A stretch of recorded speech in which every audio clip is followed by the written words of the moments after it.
أعوذ بالله من الشيطان الرجيم.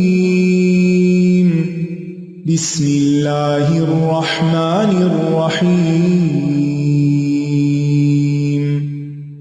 الحمد لله رب العالمين. الرحمن الرحيم. مالك يوم الدين. إياك نعبد وإياك نستعين. اهدنا الصراط المستقيم. صراط الذين أنعمت عليهم غير المغضوب عليهم ولا الضالين.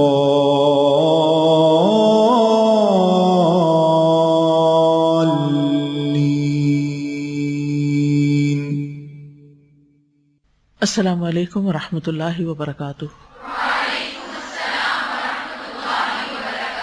کیا حال ہے سب کا؟ الحمدللہ. نحمده ونصلی علی رسولہ الکریم. اما بعد فاعوذ باللہ من الشیطان الرجیم. بسم اللہ الرحمن الرحیم. رب اشرح لی صدری ویسر لی امری واحلل عقدۃ من لسانی یفقہوا قولی.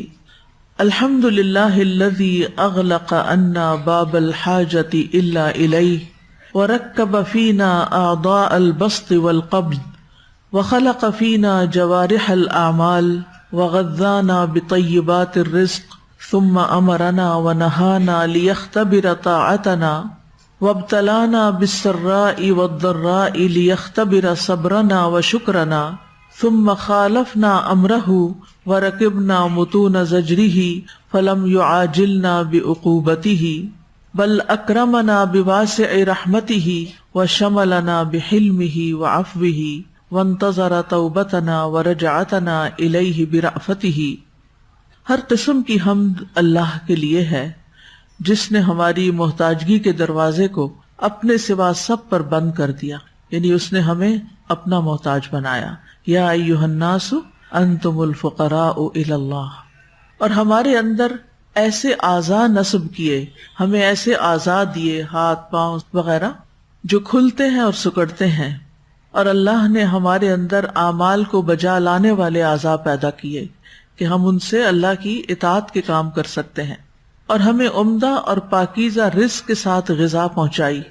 پھر اللہ نے ہمیں حکم جاری کیے، یعنی ہمیں پیدا کیا اور ہمیں احسن التقویم میں پیدا کیا، اور پھر ہمیں کھانے پینے کو دیا، پھر ہمارے لیے دین کی نعمت رکھی، اور ہمیں ممنوعات بتائے، یعنی کیا کرنا ہے اور کیا نہیں، ڈوز اینڈ ڈونٹس بتائے، اور ہمیں خوشحالیوں اور تنگیوں کے ساتھ آزمایا تاکہ وہ ہمارے صبر اور ہمارے شکر کا امتحان لے.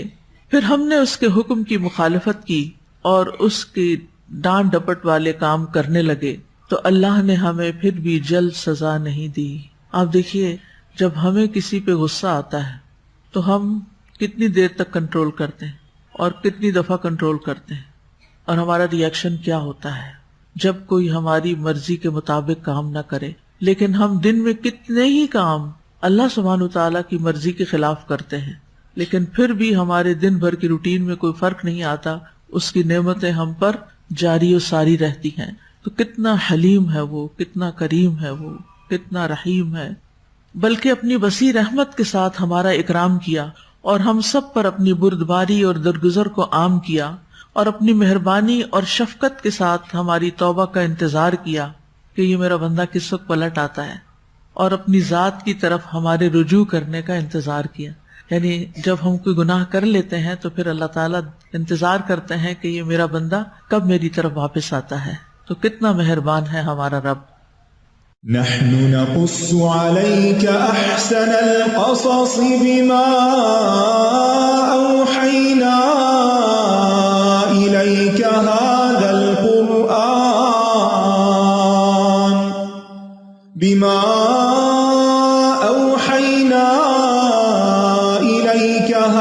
القرآن وإن كنت من قبله لمن الغافلين.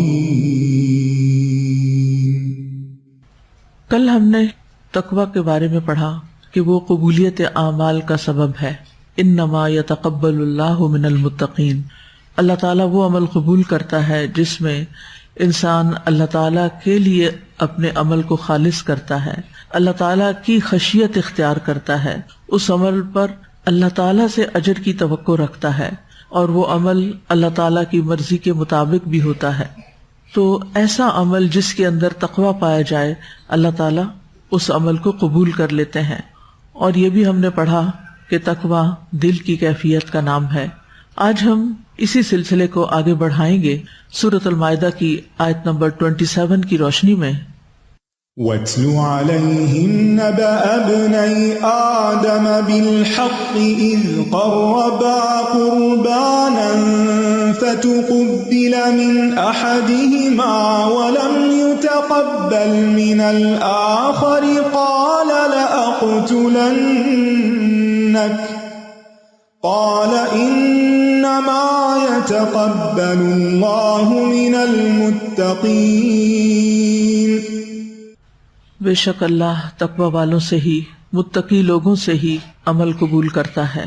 یعنی اس کا معنی کیا ہے کہ جس عمل میں تقوی ہوگا وہ عمل قبول ہو جائے گا. یعنی جس عمل کے ذریعے انسان اللہ تعالیٰ کا تقرب حاصل کرتا ہے وہ عمل قبول کیا جاتا ہے.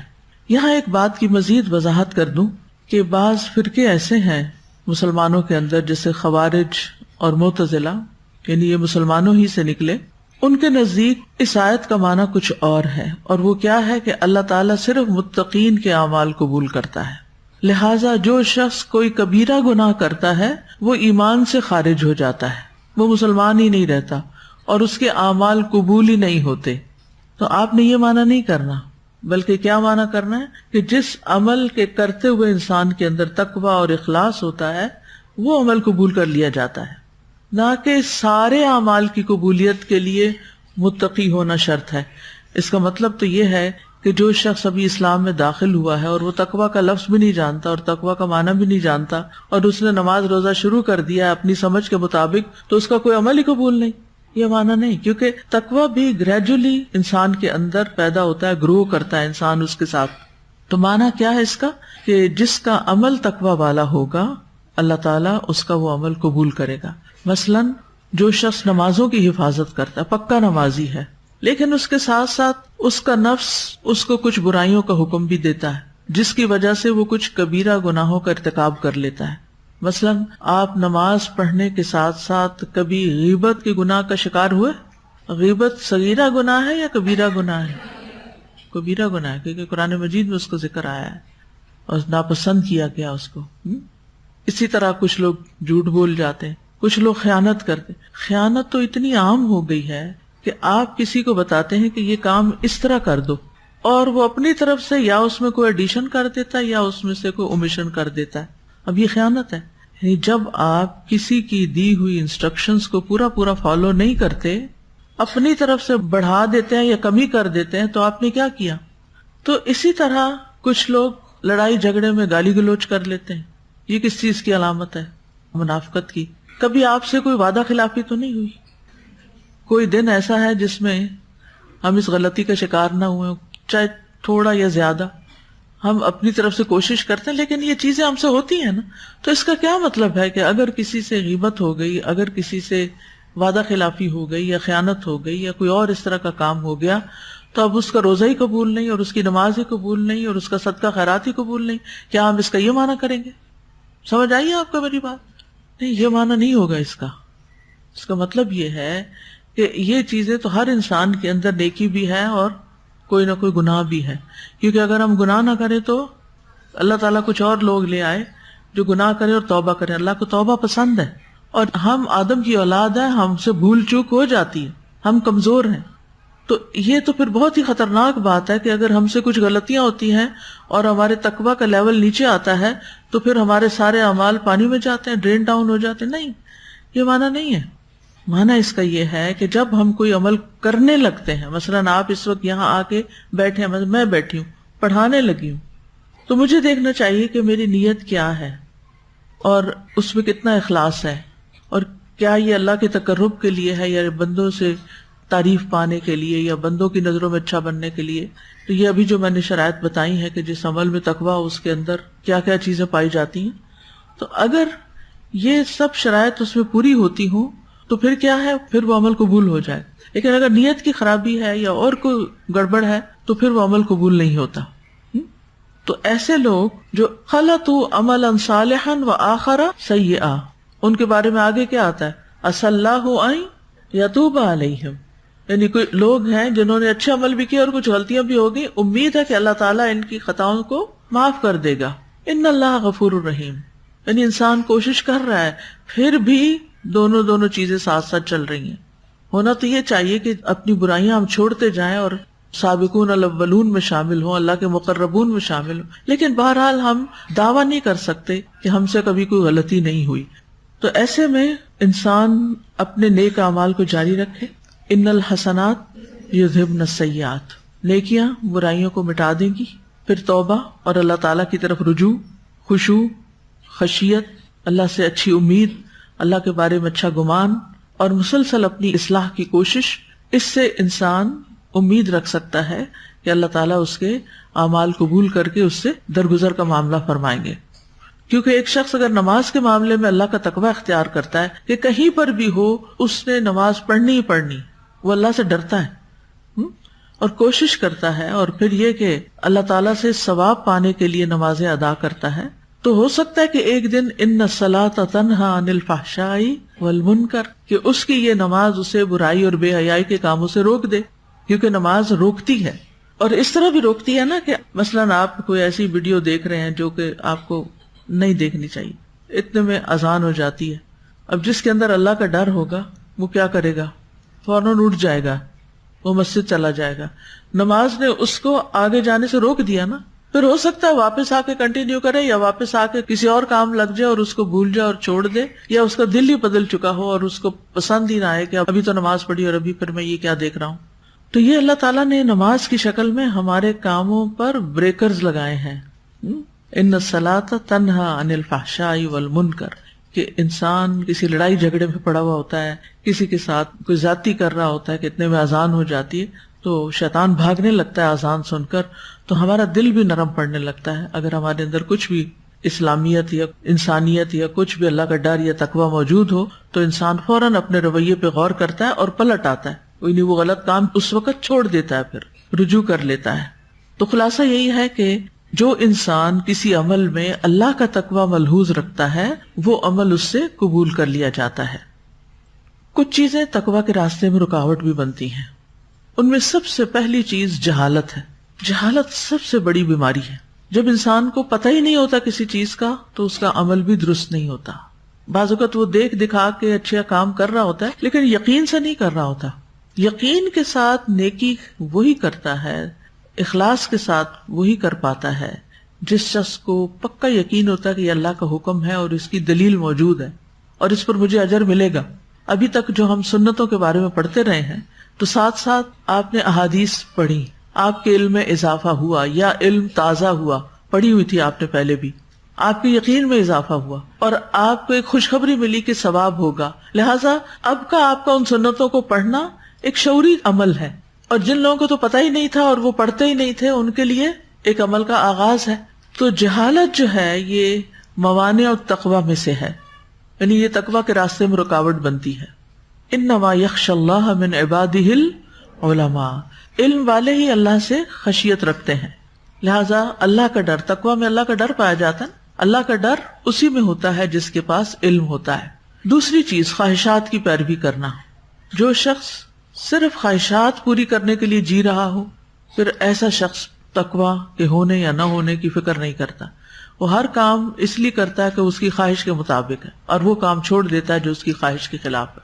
ذرا برابر اس کی خواہش میں کوئی رکاوٹ آئی تو وہ ایک جن بھوت بن جاتا ہے. کچھ لوگ ایسے ہی ہوتے ہیں نا کہ آپ ان کی مرضی پہ چلتے رہیں تو کیا ہوگا، وہ پھر بھی آپ کے ساتھ تھوڑا سا انسانوں والا سلوک کریں گے. لیکن اگر آپ نے ان کی مرضی کے خلاف کوئی بات کر دی یا ان کی مرضی کے خلاف کوئی کام ہو گیا تو پھر وہ کیا بن جاتے ہیں، وہ انسان نہیں رہتے، پھر وہ نہیں پرواہ کرتے کہ ان کے سامنے کون ہے، انہیں غصے کا اظہار کہاں کرنا ہے کہاں نہیں کرنا، کیا کرنا ہے کیا نہیں کرنا، وہ آپے سے باہر ہو جاتے ہیں، تو کسی کی بھی پرواہ نہیں کرتے. تو وہ جو آتا نا افرأیت من اتخذ الہہ ہواہ افانت تکون علیہ وکیلا، کیا تم نے دیکھا اس شخص کو جس نے اپنی خواہش نفس کو اپنا الہ بنا رکھا ہے، بس اس نے وہ کرنا ہے جو اس کا دل چاہے. اس کا دل چاہتا ہے سونے کو تو وہ سوتا ہی چلا جائے گا چاہے نمازیں رہ جائیں، اسے پرواہ ہی نہیں. تو افانت تکون علیہ وکیلا، کیا تم اس کے نگران بن سکتے ہو؟ تم اس پہ نگرانی کر سکتے؟ ایسے لوگوں کو آپ سمجھا سکتے ہیں؟ کتنا سمجھائیں گے؟ کوشش تو خیر کرتے رہنا چاہیے، لیکن وہ آپ کی مانتے کم ہیں.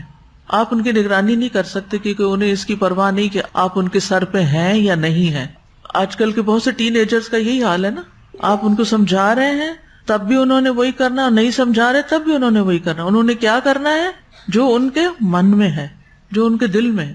اور اکثر مائیں اس بات کی شکایت کرتی، اور ہم میں سے بھی شاید کچھ اس فیز سے گزر چکے ہوں کہ ہم نے کسی کی نہیں مانی، نہ باپ کی، نہ ماں کی، نہ بہن کی، نہ بھائی کی، نہ کسی دوست کی، بس وہ کیا جو ہمارا دل چاہا، چاہے کسی کو پسند آیا یا نہ آیا. تو یہ انتہا درجے کی سرکشی ہوتی ہے. تو ایسا شخص جو ہے اس کے اندر تقوی نہیں ہوتا، اور یہ تقوی کے راستے میں رکاوٹ بھی ہوتا ہے. تیسری چیز ہے دنیا کی محبت. جب انسان دنیا کے پیچھے بھاگنے لگتا ہے اور دنیا کی شدید محبت میں مبتلا ہو جاتا ہے اور صرف وہ کام کرتا ہے جو اس کی دنیا کو بہتر بناتے ہیں، اور اپنی دنیا کا نقصان کسی قیمت پر نہیں ہونے دیتا، حتیٰ کہ دین بیچ کر بھی اس کو اپنی دنیا بنانی پڑے تو بنا لیتا ہے، کیونکہ اس کو آخرت کی فکر نہیں، اس کو اپنی دنیا کی فکر ہے. بعض لوگ اپنا ایمان تک بیچ دیتے ہیں، بعض لوگ تو ایمان کی خاطر اپنی جان بیچتے ہیں نا. وَمِنَ النَّاسِ مَن يَشْرِي نَفْسَهُ ابْتِغَاءَ مَرْضَاتِ اللَّهِ. کچھ لوگ ایسے ہیں جو اللہ کی رضا پانے کے لیے اپنی جان تک قربان کر دیتے ہیں، اور کچھ لوگ دنیا حاصل کرنے کے لیے ایمان تک قربان کر دیتے ہیں. چوتھی چیز ہے لمبی آرزوئیں لگانا، لمبی لمبی آرزوئیں رکھنا. ہاں میرا دل تو چاہتا ہے میں قرآن پڑھوں، میرا دل تو چاہتا ہے میں بھی اچھی بن جاؤں، میرا دل تو چاہتا ہے، لیکن ابھی ذرا بچے بڑے ہو جائیں، ابھی ذرا میری شادی ہو جائے، ابھی پتہ نہیں کیسا سسرال ہو اور ان کو یہ میرا دین پسند ہو یا نہ ہو، جب میں ریٹائرڈ ہوں گی، جب حج کر لوں گی، گناہ معاف کرا لوں گی. یعنی لمبی تمنائیں رکھنا، حالانکہ ہمیں نہیں پتا کہ ہم کب اس دنیا سے چلے جائیں گے. تو اس لیے ہمیں اگر تقوی حاصل کرنا ہے تو پھر ان امور کو اختیار کرنا ہوگا جو تقوی میں مددگار ہیں، اور ان امور سے اجتناب کرنا ہوگا جو تقوی میں رکاوٹ ہیں. ڈن؟ سمجھ آ گئی بات؟ اوکے. اب تقوی کا فائدہ کیا ہوتا ہے؟ سب سے پہلے تو یہ ہے کہ اللہ تعالیٰ کا ساتھ ملتا ہے. واللہ ولی المتقین واعلموا ان اللہ مع المتقین. اللہ کی محبت ملتی ہے. فإن اللہ یحب المتقین. ہدایت ملتی ہے. ذالک الکتاب لا ریب فیہ ھدی للمتقین. خوف و غم سے نجات ملتی ہے. الا ان اولیاء اللہ لا خوف علیہم ولا هم يحزنون الذین آمنوا وکانوا یتقون. دنیا اور آخرت میں بھلائی ملتی ہے. وقیل للذین اتقوا ماذا انزل ربکم قالوا خیرا للذین احسنوا فی هذه الدنیا حسنہ ولدار الآخرۃ خیر ولنعم دار المتقین. جب تقوی والوں سے پوچھا جاتا ہے تمہارے رب نے کیا نازل کیا تو وہ کہتے ہیں بھلائی ہی بھلائی، خیر ہی خیر. ایسے لوگ جنہوں نے اچھے کام کیے ان کے لیے اس دنیا میں بھی بھلائی ہے، اور آخرت کا گھر تو بہت بہتر ہے. اور متقین کے لیے کیا ہی اچھا ہے آخرت کا گھر، یعنی متقین کا آخری ٹھکانہ بھی بہت اچھا ہے. پھر ہر طرح کی خیر ملتی ہے. ایک شخص رسول اللہ صلی اللہ علیہ وسلم کے پاس آیا، کہنے لگا اللہ کے رسول صلی اللہ علیہ وسلم مجھے وصیت کیجیے. آپ نے فرمایا میں تمہیں اللہ کے تقوی کی وصیت کرتا ہوں، کیونکہ تقوی ہر خیر کو اکٹھا کرنے والا ہے. اس دنیا میں سنبھل سنبھل کے احتیاط سے چلیں گے نا، احتیاط سے بولیں گے، احتیاط سے کام کریں گے، ہر چیز کے اندر احتیاط برتیں گے تو انشاءاللہ کیا ہوگا؟ ہر خیر نصیب ہوگی. پھر دشمن کے مکر و فریب سے نجات ملے گی. جو کوئی اللہ کا تقوی اختیار کرے گا وہ اس کے لیے مشکلات سے نکلنے کا راستہ پیدا کر دے گا. ہم سب کی زندگی میں ہے نا مشکلات، اور بعض مشکلات ایسی ہیں کہ جن سے نکلنے کا کوئی راستہ ہمیں نظر نہیں آتا. ہر شخص کے چیلنجز ہیں کہ اس مسئلے کو کیسے حل کروں. اللہ کے تقوی کے ذریعے، اللہ کے ڈر سے. کوئی زبان سے غلط لفظ نہیں نکالنا، کوئی غلط رستہ اختیار نہیں کرنا، کوئی کسی پہ زیادتی نہیں کرنا، پھر دیکھنا اللہ کیسی مدد کرتا ہے. کیونکہ جب آپ نے صبر کیا نا اور آپ نے اللہ کے ڈر سے صحیح رستہ اختیار کیا تو پھر کیا ہوگا؟ کیا اللہ تعالیٰ آپ کو ایسے ہی چھوڑ دے گا؟ ہرگز نہیں، وہ آپ کی مدد ضرور کرے گا. اس کا یقین ہونا چاہیے کیونکہ یہ اللہ تعالیٰ کا فرمان ہے.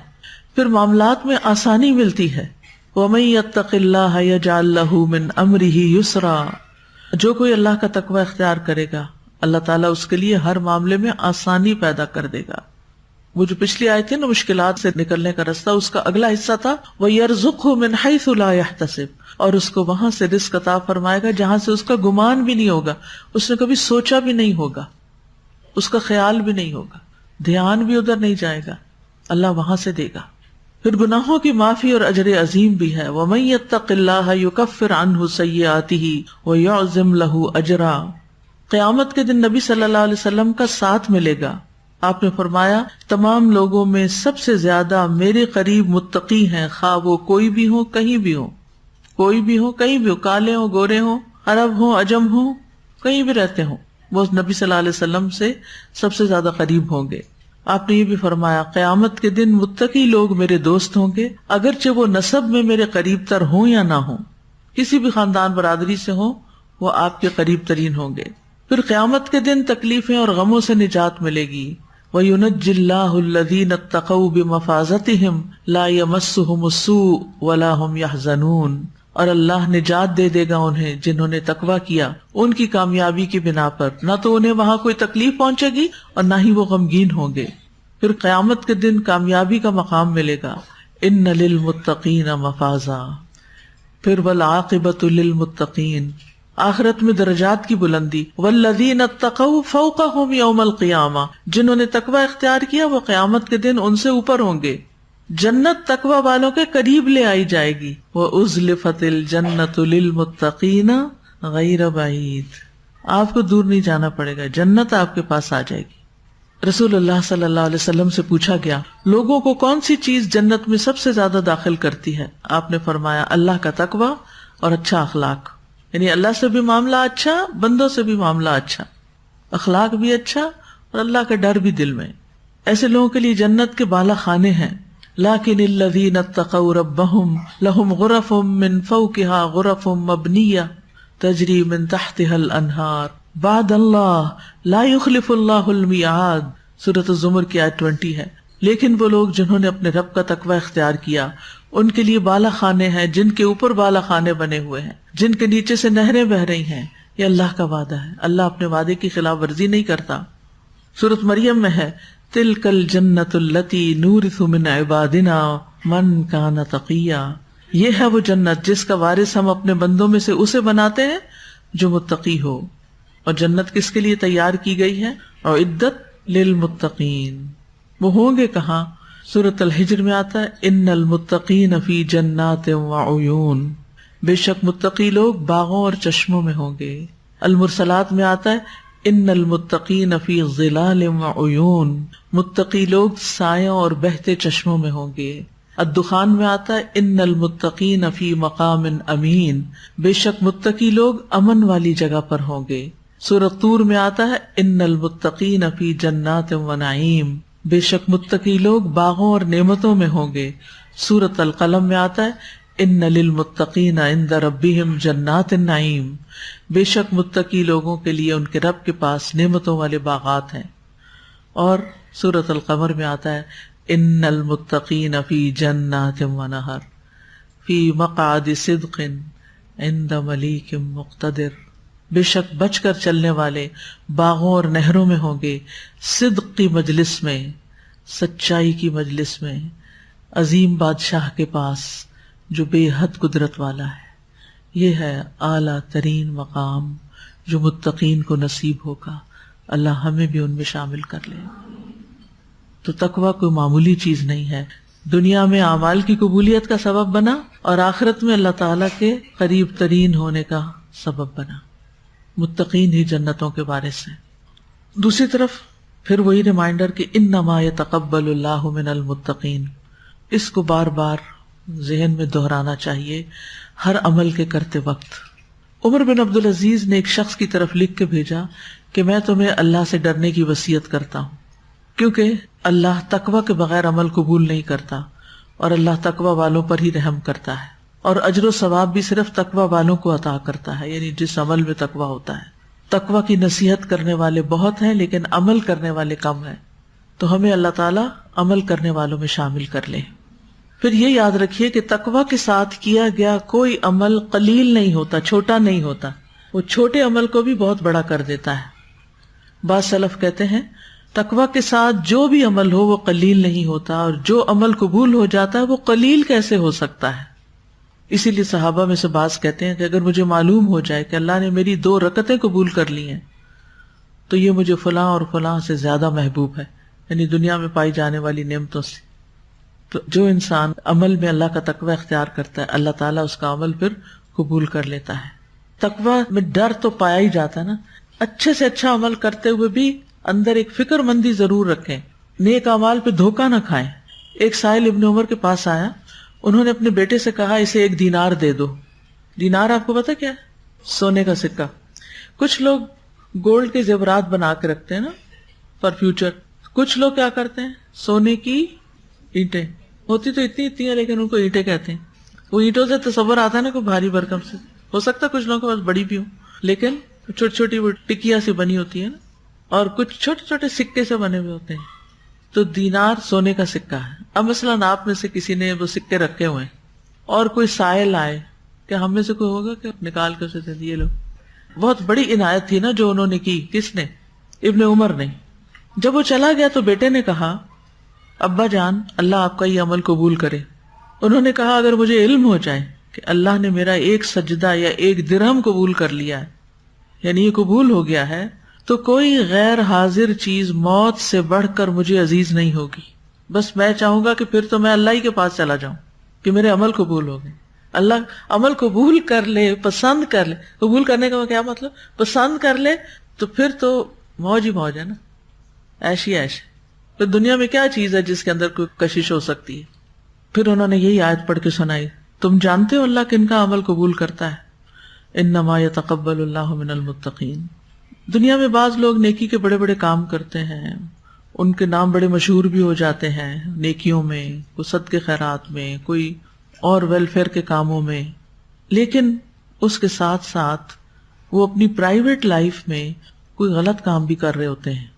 بعض اوقات ان کے عقائد ہی ٹھیک نہیں ہوتے، بعض اوقات نمازوں کی پرواہ نہیں کرتے، بعض اوقات کسی پہ ساتھ ہی ظلم بھی ڈھا رہے ہوتے ہیں گھر میں، مثلا اپنی بیوی پر ہی، باہر حاتم تائی اور گھر میں سختی۔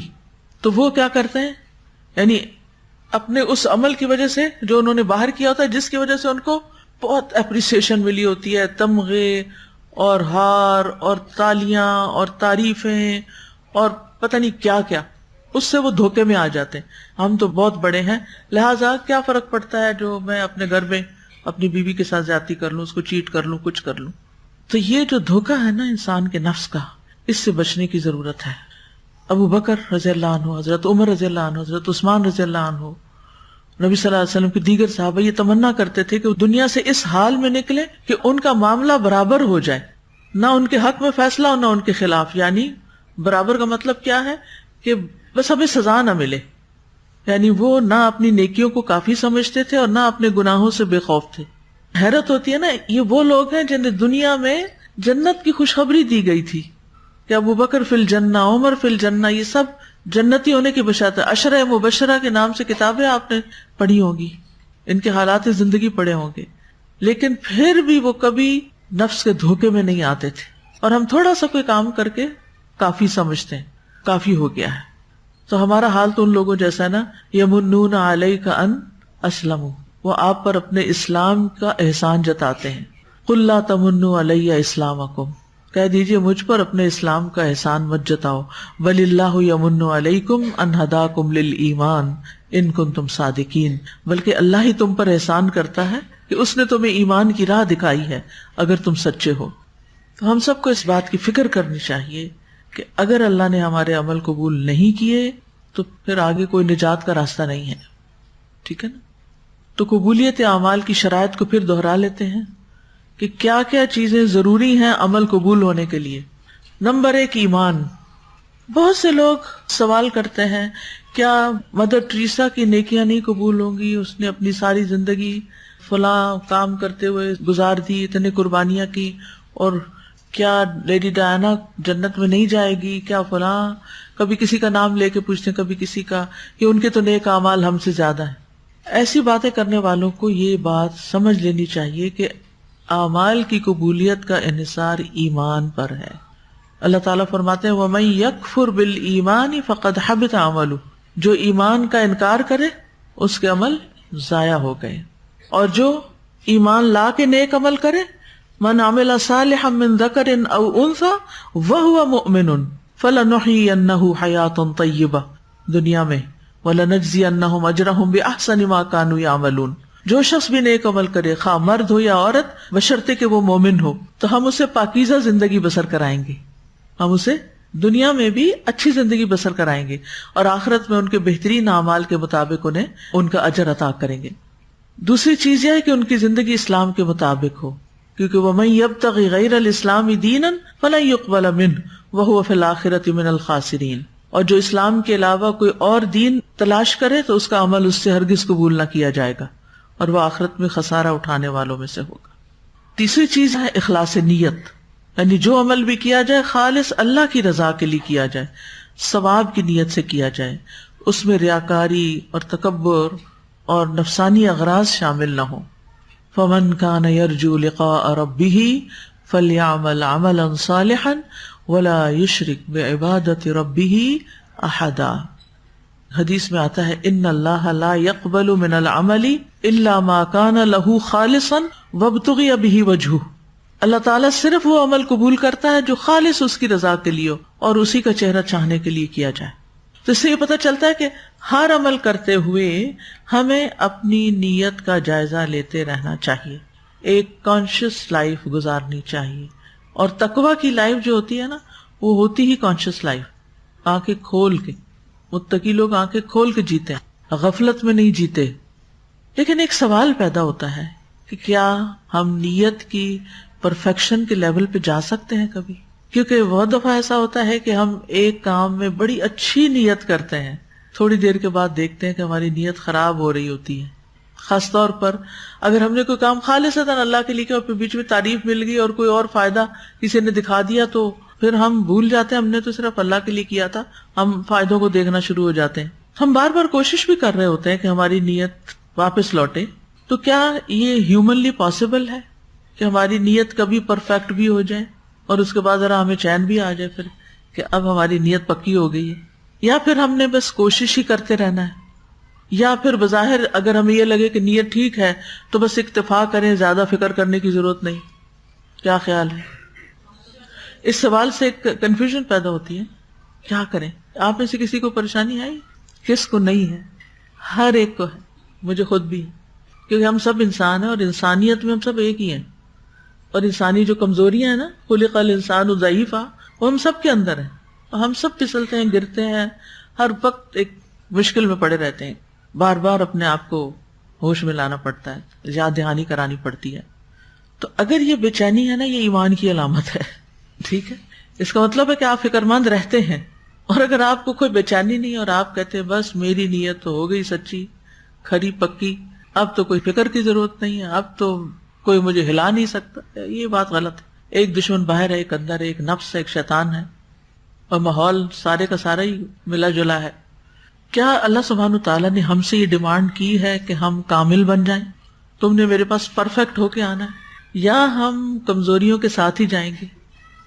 اب ہوتا ہے اس دن جب زلزلہ آیا تو آپ میں سے ہر ایک نے کچھ نہ کچھ سوچا ہوگا، کیونکہ سب کو جھنجھوڑا گیا تھا. سوچو کچھ سوچو، پہلا خیال کیا آیا ہوگا؟ آپ نے جرنل پتہ نہیں بنا لیا کہ نہیں، کوئی ڈائری پرائیویٹ لاک والی بنا لیا کہ نہیں، جس میں آپ اپنی دل کی اور اپنی خرابیاں اور وہ سب لکھ سکیں کہ کوئی نہ پڑھے ان کو آپ کے سوا. کیونکہ نا یہ ایک سوچ کا سفر ہے جو اس وقت آپ قصص القرآن میں میرے ساتھ کر رہے ہیں، اور اس میں ہم نے پروگرس کرنا ہے آگے نا، اس میں بڑھنا ہے. کیونکہ مقصد تو اپنی اصلاح اور تربیت ہے نا، ورنہ سارا علم کس فائدے کا؟ اگر 100 کہانیاں بھی ہمیں پتہ ہوں اور ہم کھڑے ہوں زیرو پہ تو فائدہ کچھ نہیں. اگر یہ چیزیں لکھ لیا کریں نا تو پھر وہ بعد میں بھی کسی وقت دوبارہ پڑھتے ہیں انسان کو یاد آتا ہے کہ اچھا، یا پھر انسان دیکھتا میں واپس اس لیول پہ آ گیا، مجھے ادھر جانے کے لیے یہ سوچنا ہے. تو اس کو جرنلنگ کہتے ہیں نا، اپنا جرنل خود لکھنا. اب تو ایسی ایپس بھی ملتی ہیں کہ جس میں انسان ٹائپ کر سکتا ہے، لیکن نہ بھی ٹائپ کریں تو آپ لکھ سکتے ہیں. بہرحال تو اس وقت کیا کسی نے یہ سوچا کہ الحمدللہ میں نے یہ اور یہ نیک عمل کر رکھے ہیں؟ کسی نے یہ سوچا؟ مجھے تو نہیں خیال آیا.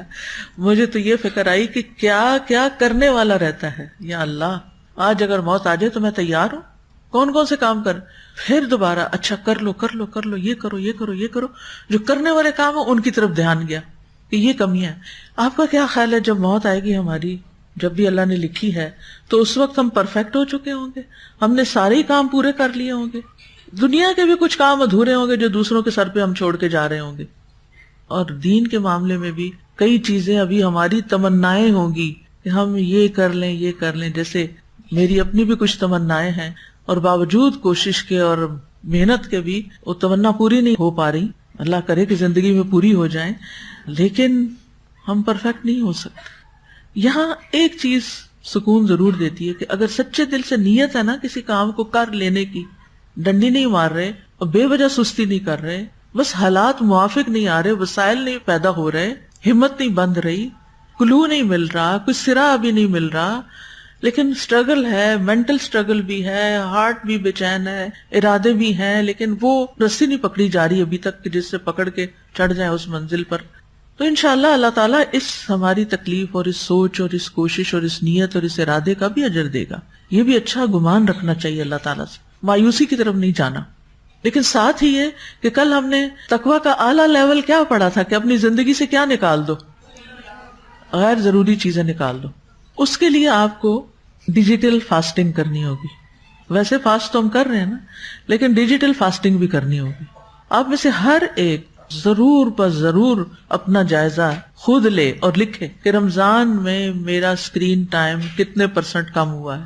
اب میں یہ تو نہیں کہہ سکتی کہ مکمل بند کر دیں، کیونکہ بہرحال اس کے ذریعے ہمیں کچھ ضروری کام بھی کرنے پڑتے ہیں جو ضروری ہوتے ہیں، اور وہ اللہ کرے کہ نیکی میں ہی شمار ہو جو ہم ایک دوسرے کو خیر اور بھلائی کی بات کو بتاتے ہیں.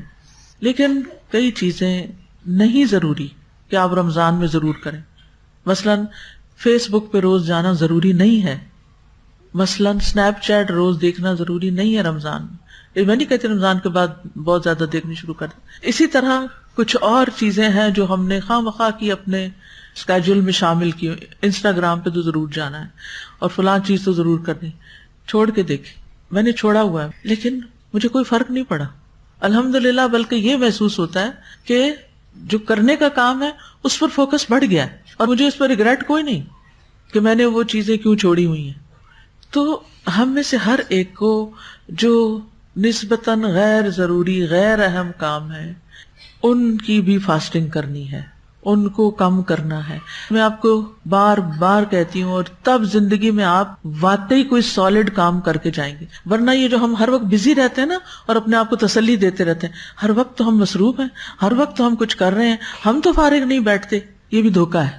جی بالکل فارغ نہیں بیٹھتے، لیکن اپنی مصروفیات کو بھی ری آرگنائز کریں، پھر سے چینلائز کریں، پھر سے دیکھیں کہ اس میں سے بھی کون سی مزید کٹ ڈاؤن کی جا سکتی، کہاں کہاں کٹ ڈاؤن کی جا سکتی.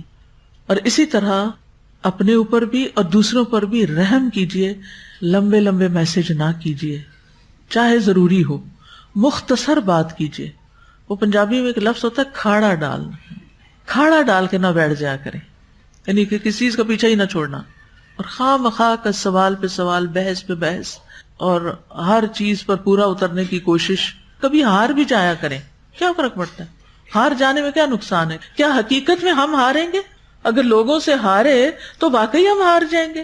ہم ہاریں گے نہیں. اللہ کے ہاں اگر ہم سچے ہیں نا تو ہم کوئی نہیں ہارے، چاہے لوگ ہمیں ہرا کے خوش ہوں.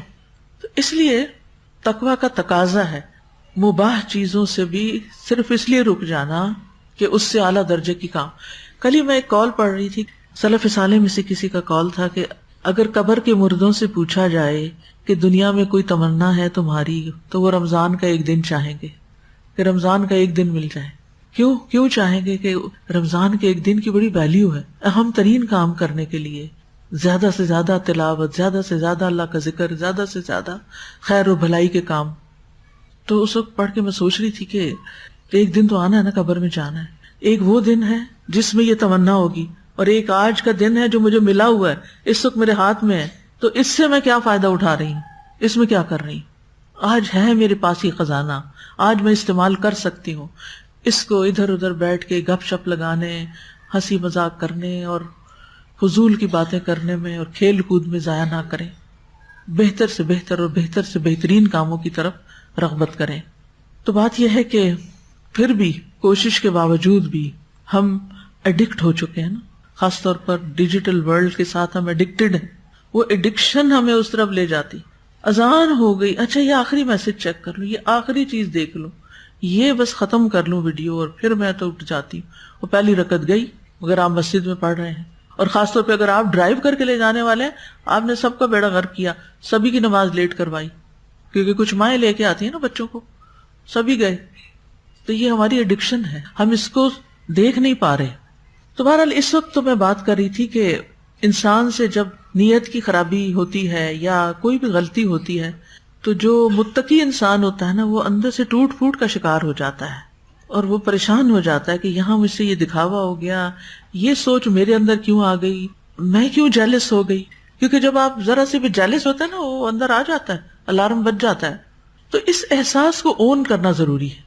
یہ اپنے ساتھ کمپیشنیٹ ہونا ہے کہ ہم اپنی ایفرٹس کو بھی اکنالج کریں اور اپنی غلطیوں کو بھی اکنالج کریں. یعنی اعتدال کیسے ہوگا؟ ہم اپنی کوشش جو کر رہے ہیں نا، اس کو بھی ہم اکنالج کریں کہ ہم کوشش کر رہے ہیں، اور ساتھ اگر غلطی ہوتی ہے تو اس کو بھی مان جائے کہ غلطی ہوئی ہے، ڈیفینسو نہیں ہو. اور پھر اس کے بعد یہ سوچیں میں کمزور ہوں، میں انسان ہوں، مجھ سے غلطی ہوگی، مجھ سے خطا ہوگی، لیکن میں اپنی آخری سانس تک کوشش کرتی رہوں گی. گروں گی پھر اٹھوں گی، گروں گی پھر اٹھوں گی، گروں گی پھر اٹھوں گی. ہمیں ڈیفینسو موڈ میں نہیں آنا، اب دفاعی موڈ میں نہیں آنا کہ مجھ سے تو غلطی ہو ہی نہیں سکتی، میں تو غلط کر ہی نہیں سکتا. اپنے لیے جسٹیفیکیشن تلاش نہیں کرنی، یہ کہنے میں دیر نہیں لگانی ہے آئی واز رانگ، سوری، ہو گئی غلطی مجھ سے. اپنے ساتھ سچا ہونا ہے، اپنے ساتھ سچا ہونا ہے کہ ہاں یہ میری نیت میں خرابی آئی تھی، لیکن کسی کو نہیں پتا چلا، تو مجھے ہی پتا ہے نا، اللہ نے پردہ رکھا ہوا ہے. تو اپنی نیت کو پرکھتے رہنا ہے، اور اپنے کاموں کو اور اپنے ارادوں کو کیا کرنا ہے، اثر نو دیکھتے رہنا، یعنی ان کو ریوائیو کرتے رہنا ہے. تو مومن ہر لمحہ اپنے کردار کی تعمیر کر رہا ہوتا ہے. ٹوٹ پھوٹ ہو رہی ہوتی ہے، یہ بلڈنگز میں ٹوٹ پھوٹ نہیں ہوتی، مینٹیننس چاہیے ہوتی ہے نا. اب اس بلڈنگ کو 10 سال ہو گئے ہیں، کئی جگہوں پہ میں دیکھتی ہوں بہت ساری مینٹیننس چاہیے. تو میں سوچتی ہوں کہ یہ بھی تو صرف 10 سال ہوئے ہیں، آئندہ اللہ کرے یہ سالوں سال جیے، یہ زندہ رہے، اور یہ آپ جیسے قرآن کے شائقین کے لیے چھت پرووائڈ کرتی رہے. لیکن اگر اس کی مینٹیننس نہیں کریں گے اور خیال نہیں رکھیں گے اس کا، تو کیا ہوگا؟ ایک چیز ٹوٹے گی، دوسری ٹوٹے گی، بدنما، خراب، اور پھر فائدے کی بجائے نقصان دہ ہو جائے گی. تو اسی طرح کوئی بھی چیز ہوتی ہے، آپ کی گاڑی ہے مثلا، اس کو بھی مینٹین کرنا پڑتا ہے، تیل پانی بدلنا پڑتا ہے. میں تو گاڑی نہیں چلاتی، مجھے نہیں پتا، لیکن سنتی رہتی ہوں اس میں پانی ڈالنے کی ضرورت ہے، اس میں تیل ڈالنے کی ضرورت ہے، فیول ختم ہو رہا ہے، یہ ہو رہا ہے، وہ ہو رہا ہے، اس کو دھلوانا ہے، اس کی ٹیوننگ کروانی ہے، بیلنسنگ کروانی، یعنی بہت کچھ کرواتے ہیں نا، تب وہ گاڑیاں چلتی ہیں، ایسے تھوڑی چلتی ہیں. تو اگر گاڑی کی ضرورت ہے اور بلڈنگ کو ضرورت ہے، تو کیا مجھے ضرورت نہیں ہے؟ فزیکلی تو ہم اپنے کرتے رہتے ہیں کہ اب یہ کمزوری ہوگی، یہ درد ہوگی، دوائی لے لو، قرآن لے لو. ایسے ہی اپنے اندر کی، اپنے باطن، اپنے تقویٰ، اپنی نیت، اپنے ارادوں کی بھی ساتھ ساتھ ان کی مینٹیننس کرتے رہنا، ان کی تعمیر کرتے رہنا، اپنے کردار کی تعمیر کرتے رہنا ہے. اور پھر آپ دیکھیے کہ بعض اوقات ہماری عبادات جو ہوتی ہیں نا، وہ عادات بننے لگتی ہیں. اگر عادت اچھی چیز کی بن گئی ہے نا، اور بغیر رکاوٹ اور تسلسل کے آپ وہ کام کرتے چلے جاتے ہیں، تو کوئی حرج نہیں. آپ نے ایک دفعہ نیت کی، کر کر کے عادت ڈال لی، بس وہ پہلی نیت کاؤنٹ ہو جائے گی انشاءاللہ، چاہے آپ اس میں روٹین میں آ گئے. رسول اللہ صلی اللہ علیہ وسلم نے فرمایا، الخیر عادت والشر لجاجت. نیکی عادت ہے، یعنی نیکی کی عادت بن جاتی ہے، اور شر نفس کی خصومت ہے، یعنی شر میں جھگڑا ہے. اسی طرح کسی شاعر کا کہنا ہے، لکل امرئ من دہرہ ما تعودا، انسان کے لیے اپنی پوری عمر میں وہی مفید ہوتا ہے جس کی اس کو عادت ہو جاتی.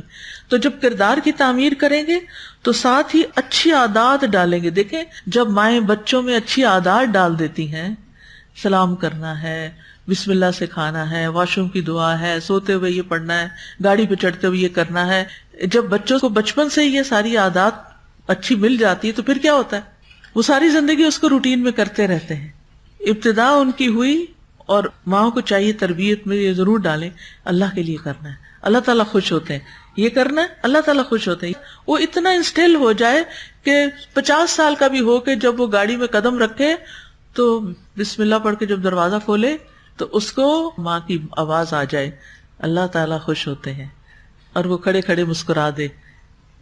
کیونکہ جو اچھی نیتوں کے ساتھ کام شروع کیے جاتے ہیں نا، وہ عادت بن جاتے ہیں. تو وہ عادتیں کرتے ہوئے بھی انسان پھر رک کے بعض اوقات ماضی میں سوچ رہا ہوتا ہے.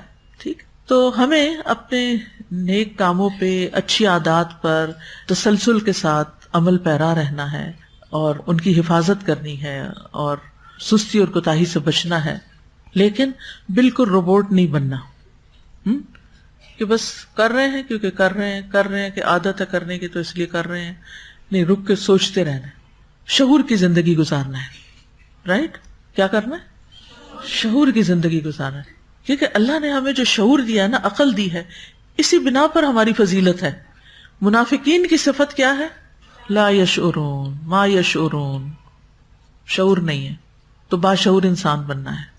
تو اب یہ ہے کہ جب بھی ہم کوئی کام کریں اور ہمیں سمجھ آئے کہ نیت گڑبڑ ہو گئی ہے تو پھر سے دوبارہ اپنی نیت کو شعوری طور پر ریوائیو کر لیں.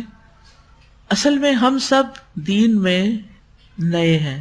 آپ کہیں گے لو میں 20 سال پہلے کورس کیا تھا، آپ کہہ رہی ہم نئے ہیں. جی ہاں، ہم ہر روز نئے ہو جاتے ہیں. جب ہم سیکھ رہے ہوتے ہیں نا تو ہر روز پھر ان عادات میں وہ جو نیا سیکھا ہوا ہوتا ہے نا اس کو اپنانے میں نئے ہو جاتے ہیں. پھر سے سفر شروع ہو جاتا ہے، پھر سے شروع ہو جاتا ہے. ہر دن ایک نیا دن ہوتا ہے یا کل والا ہی ہوتا ہے؟ نیا دن ہوتا ہے. تو اس میں ہم بھی نیا دن شروع کر رہے ہوتے ہیں، پھر سے نئے ہو چکے ہوتے ہیں. پھر سے اس کو ہمیں ہر چیز کو دوبارہ سے یعنی کرنے کی ضرورت ہوتی ہے، اور اپنے ساتھ کراس کوسچننگ جاری رکھنی چاہیے. اس سے انشاءاللہ خیر ہی نکلے گی. اور اندر کی ٹوٹ پھوٹ جو ہے یہ اس کے اندر ہوتی ہے جو سوچتا ہے. جو سوچتا نہیں نا اس کے اندر یہ نہیں ہوتا. تو ہم نے بے سوچے سمجھے زندگی نہیں بسر کرنی. تو خراب نیت کو پہچاننا اصل کام ہے، ڈیٹیکٹ کر لینا. جیسے آپ چاول پکانے سے پہلے اگر ان کو چنتے ہیں نا تو آپ اس کے اندر پایا جانے والا پتھر کیا کرتے ہیں؟ پکڑ لیتے ہیں. یہ ہے یہ ہے یہ ہے یہ.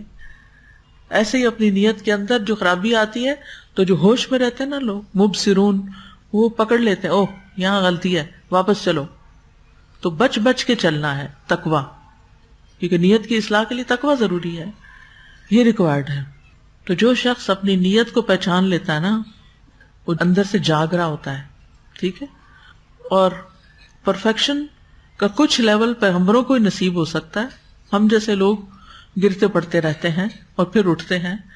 بس غلطی پتہ چل جائے اعتراف کر لیں، اعتراف کر کے استغفر اللہ. میرے ساتھ اکثر ایسا ہوتا ہے کہ جب ایک نیت کی اور اس کے بعد کوئی دوسری آئی تو فوراً استغفر اللہ، لا حول ولا قوت.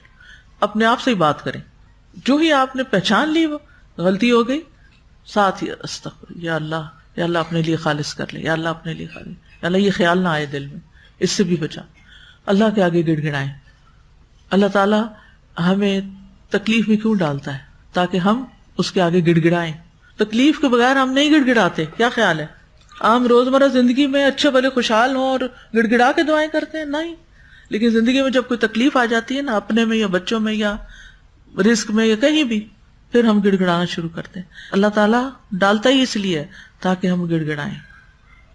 تو ہم بات کر رہے تھے کیا اعمال کی قبولیت کس بنا پہ ہوتی. دور چلے گئے، لیکن یہ ضروری تھا اس کو ٹیکل کرنا.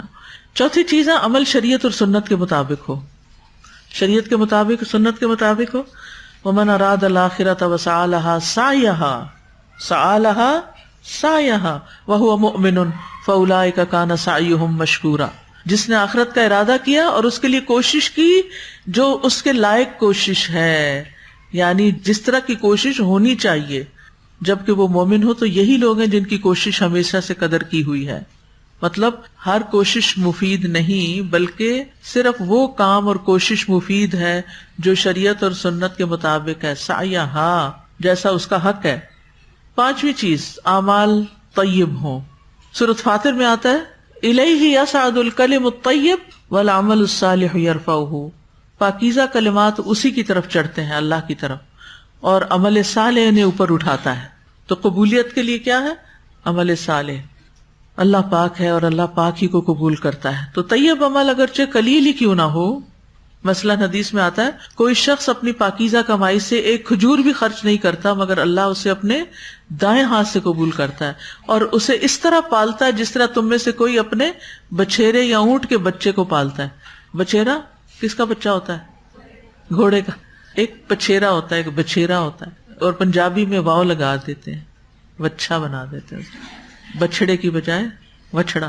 تو جو کوئی اپنے بچھیرے یعنی گھوڑے کے بچے کو پالتا ہے، حتیٰ کہ وہ کھجور پہاڑ کی طرح یا اس سے بھی بڑی ہو جاتی ہے، چھوٹا عمل خالص نیت اور سچے دل سے کیا ہوا ہو اور طیب ہو، وہ اتنا بڑا اجر و ثواب میں ہو جائے گا. اور ڈھیروں بڑا کام لیکن نیت کی خرابی کے ساتھ کیا ہوا ہو تو سب نیچے گر جائے گا. پھر اعمال کے قبول ہونے کی ایک علامت یہ بھی ہے کہ ایک نیکی کے بعد اگلی نیکی کا موقع مل جاتا ہے.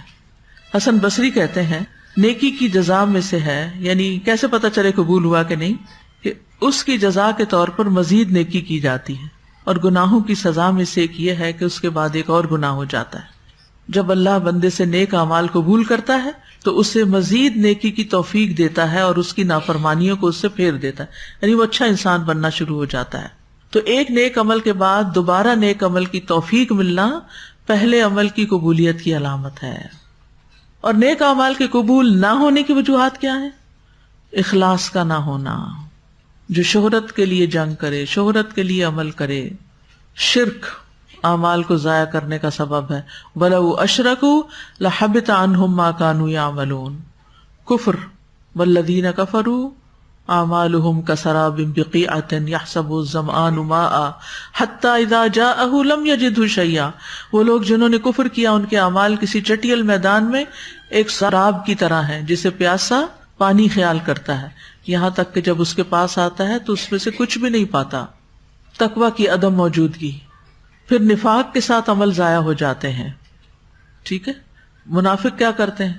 نماز کیسے پڑھتے ہیں؟ سستی کے مارے. خرچ کیسے کرتے ہیں؟ ناخوشی سے. تو یہ نفاق کی علامتیں ہیں. تو عمل پھر اللہ تعالیٰ قبول ہی نہیں کرتا. پھر سرکش بندوں کے اعمال ضائع ہو جاتے ہیں، مجرموں کے. مرتد کے اعمال ضائع ہو جاتے ہیں. وَمَن يَرْتَدِدْ مِنْكُمْ عَنْ دِينِهِ فَيَمُتْ وَهُوَ كَافِرٌ فَأُولَٰئِكَ حَبِطَتْ أَعْمَالُهُمْ فِي الدُّنْيَا وَالْآخِرَةِ وَأُولَٰئِكَ أَصْحَابُ النَّارِ هُمْ فِيهَا خَالِدُونَ. اور تم میں سے جو اپنے دین سے پھر جائے پھر اس حال میں مرے کہ وہ کافر ہو تو یہ وہ لوگ ہیں جن کے اعمال دنیا اور آخرت میں ضائع ہو گئے اور یہی آگ والے ہیں، اس میں ہمیشہ رہنے والے ہیں. تو کبھی بھی تجربے کے طور پہ بھی ایتھیزم کو اختیار نہ کریں. پھر آخرت پر ایمان نہ لانے والوں کے اعمال ضائع ہو جاتے ہیں. والذین کذبوا بآیاتنا ولقاء الآخرۃ حبطت اعمالهم. جن لوگوں نے ہماری آیات کو اور آخرت کی ملاقات کو جھٹلایا ان کے اعمال ضائع ہو گئے. دور جاہلیت میں ابن جدعان بڑے بڑے چیریٹی کے کام کرتا تھا، مسکینوں کو کھانا کھلاتا، صلہ رحمی کرتا. حضرت عائشہ نے نبی صلی اللہ علیہ وسلم سے پوچھا کیا اس کو کوئی فائدہ ہوگا؟ آپ نے فرمایا نہیں، اس نے ایک دن بھی نہیں کہا تھا رب اغفر لی خطیئتی یوم الدین. پھر اللہ تعالیٰ کے ناپسندیدہ کام کرنے والے کے اعمال ضائع. ذالک بانہم اتبعوا ما اسخط اللہ وکرہوا رضوانہ فاحبط اعمالہم. یہ اس لیے کہ بے شک انہوں نے اس چیز کی پیروی کی جس نے اللہ کو ناراض کر دیا اور اس کی خوشنودی کو برا جانا تو اللہ نے ان کے اعمال ضائع کر دیے. پھر شریعت کے مطابق عمل نہ ہونا. بدعات چاہے بظاہر کتنی خوبصورت نظر آئیں قابل قبول نہیں. ریاکاری اور دکھلاوا کرنا، احسان جتانا. لا تبطلوا صدقاتکم بالمن والاذی. ظلم کرنا، کیونکہ قیامت کے دن ظالم کی نیکیاں مظلوم کو دے دی جائیں گی تو اس کے پاس کچھ نہیں رہے گا. حرام کمائی اعمال کی قبولیت میں رکاوٹ ہے، خاص طور پہ دعاؤں کی قبولیت میں. نبی صلی اللہ علیہ وسلم نے فرمایا میں اپنی امت کے ان لوگوں کو جانتا ہوں جو قیامت کے دن تہامہ پہاڑوں کی مثل ڈھیروں نیکیاں لے کر آئیں گے، لیکن اللہ ان کی نیکیوں کو فضا میں پھیلے ہوئے غبار کے باریک ریزوں کی طرح بے اہمیت کر دے گا۔ ثوبان نے کہا اللہ کے رسول ایسے لوگوں کی صفات بیان کر دیجئے، ان کی ذرا وضاحت کر دیجئے، کہیں ایسا نہ ہو کہ ہم لا علمی میں ان کی صف میں کھڑے ہو جائیں۔ آپ نے فرمایا خبردار، وہ تمہارے ہی بھائی ہوں گے، تمہاری ہی نسل سے ہوں گے، رات کو تمہاری طرح قیام کریں گے، لیکن وہ ایسے لوگ ہوں گے کہ تنہائیوں میں اللہ کے حرام کردہ امور کا ارتکاب کریں گے۔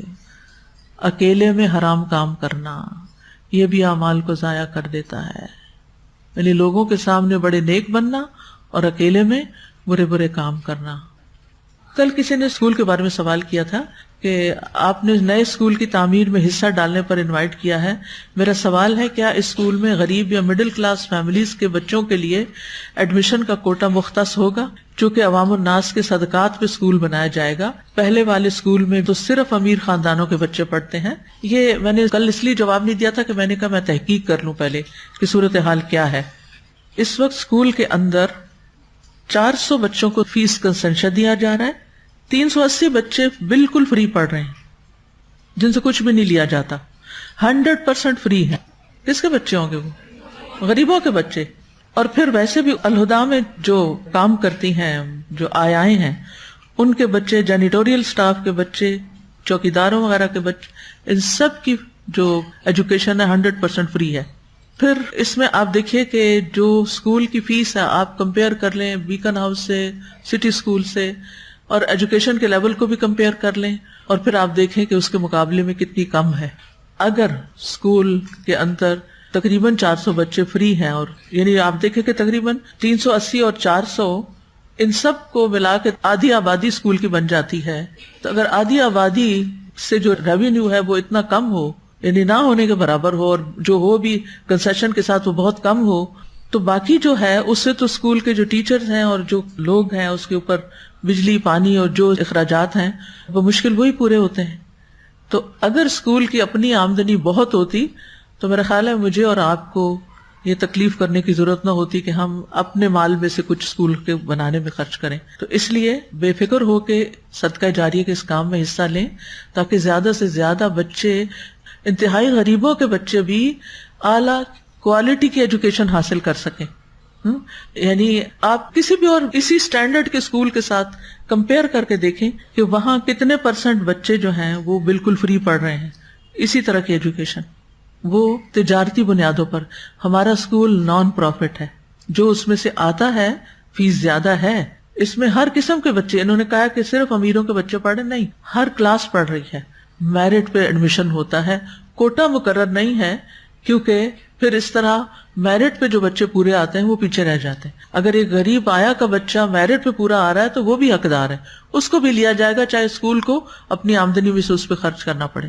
تو اس لیے دل کھول کے خود بھی اور دوسروں کو بھی شریک کریں، یہ ہماری اپنی آخرت کے لیے۔ یمنون علیک ان اسلموا قل لا تمنوا علی اسلامکم بل اللہ یمن علیکم۔